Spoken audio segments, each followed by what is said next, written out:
I wanted to make this video today to talk about something very touchy to me, um, to this day, still. And I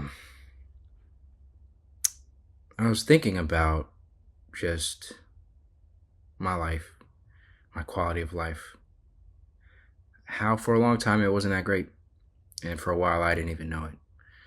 Um, and It's kind of a touchy subject, so I'll start the video by saying I'm still pretty much a broken person. Um, I need to work on myself. I have a lot to fix. Life hasn't been easy. It never was. It's never meant to be. Um, and it's gonna sound a little weird, but I was so broken up a few years ago to the point where when I was going to therapy and talking to a therapist and a psychiatrist, I couldn't even speak for myself. My mom attended my appointments with me and would speak on my behalf. I would tell her certain things, and then she would tell that to the therapist. I was so broken up that I couldn't even talk. I was so embarrassed about the predicament that I was in to where I couldn't even address it. And some of that still kind of carries over to today. I feel a lot of guilt and a lot of shame for my past. I've talked about it a little bit, but not in detail. For a long time, uh, I was addicted to pornography. That's just kind of what it is. It's not something I'm proud of. It's not something I flaunt. It's not something I want to make my identity. That's why I say was. Even though recovery is a continuous process and I'm still very much in the thick of it, it was a dark patch in my life. One that I did not see a light at the end of the tunnel in, you know? You might not know, that's fine. It got to a point where I never understood people who, when it came to a dark point in their lives, they committed suicide. I never did.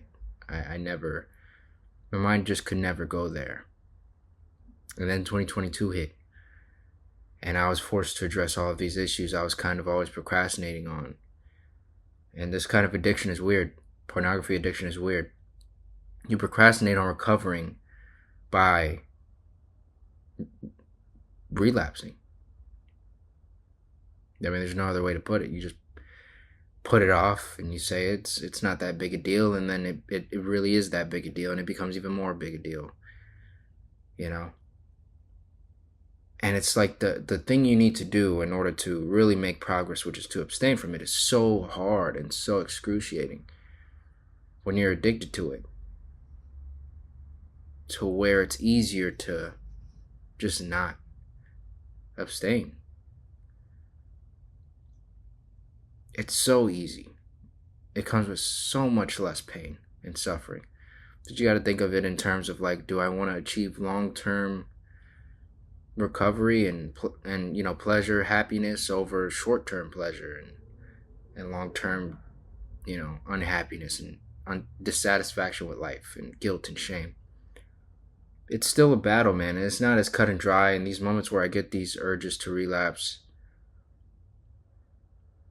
it's hard to think clear. It's hard to actually be like, yo, what am I feeling right now? Outside of these physical sensations, my heart beating fast, my pupils dilating, my thoughts becoming a little foggy, my thinking pattern just kind of like, it's like you hit like this, I don't know, like a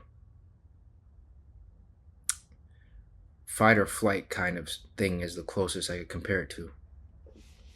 It's either you give in or you really hold off, and it's tough. And I've tried everything. I've tried getting out of my environment.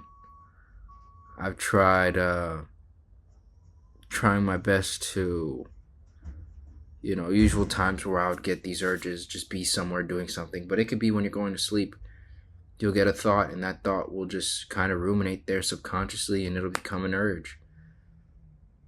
And then all of a sudden, that thing you did such a good job at avoiding all day is right there. And it's like, what can I do now? I'm tired. I'm exhausted. I literally physically exhausted myself past like the point of like I don't know, like I'm you got me, type situation.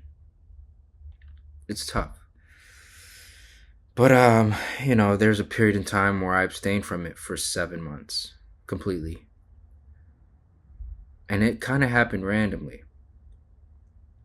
I can't really remember it fully clearly. I stopped journaling while I was recovering because part of the process of recovering was just not thinking about it at all, meaning writing it even if I was doing it with good intentions was kind of putting focus on it, and I didn't want to put any focus on it.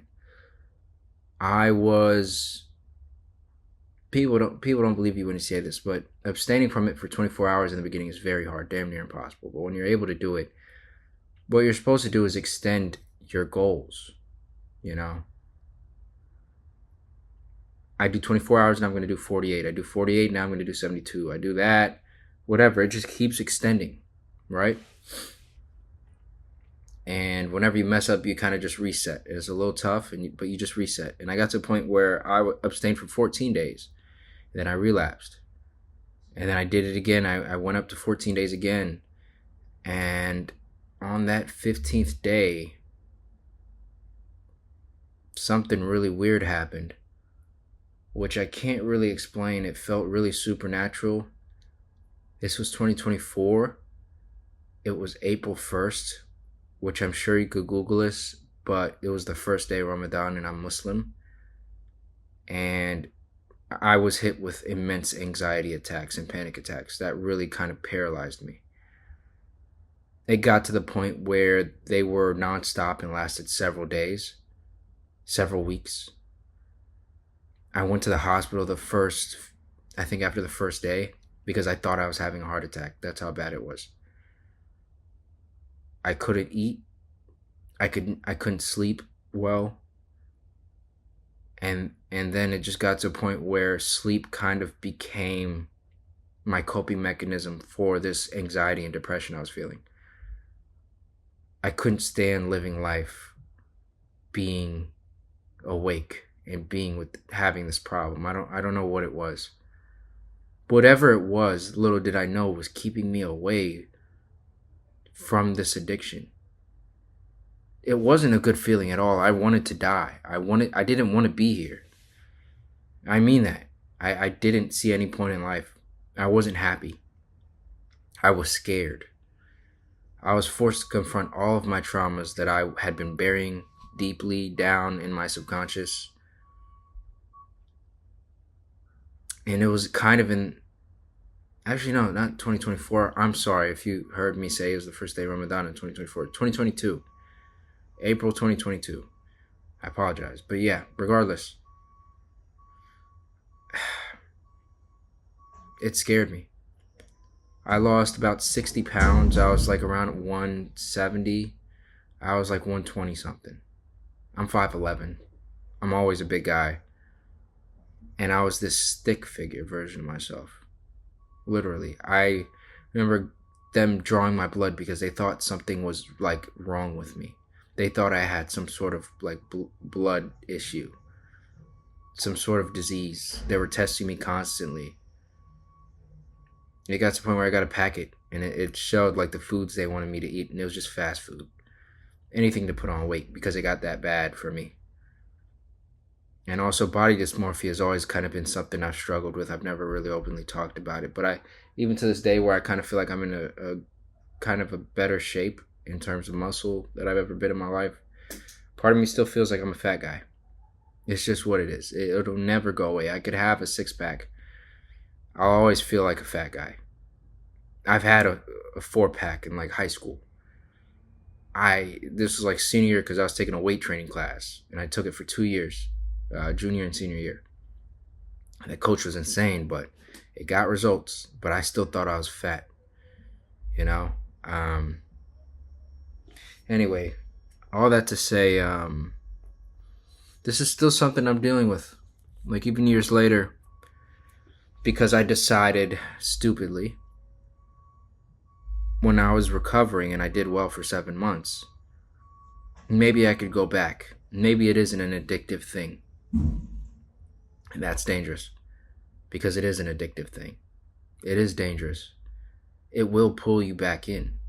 And that's what it did. I'm only realizing this 4 years later and a couple of months. It's August 2026. And ever since December of 2022, I've been consistently letting myself down and failing, relapsing, saying one more time won't be a bad time. And what I'm really doing is I'm taking years off of my life. I'm beating myself up mentally and spiritually. I'm not doing well. I don't want to go through what I went through in 2022 to abstain and to do well. I'm scared of that, deeply scared of that. But at the same time, the more I continue to procrastinate on recovery, the more likely that is to happen again. So, with that being said, I am scared, I am nervous. I'm going to do my best to make sure that I put in the work that I can do each and every day to stay on track. It doesn't feel good to be a failure. And I know they say never put your problems like this on the internet because people are going to judge you. But even if this helps one person out there who happens to be struggling, I'm going to do this for that one person. I've done social media long enough to where I could deal with a little bit of backlash. I could deal with people mocking me and making fun of me. I could deal with people being cruel, as long as it helps that one person.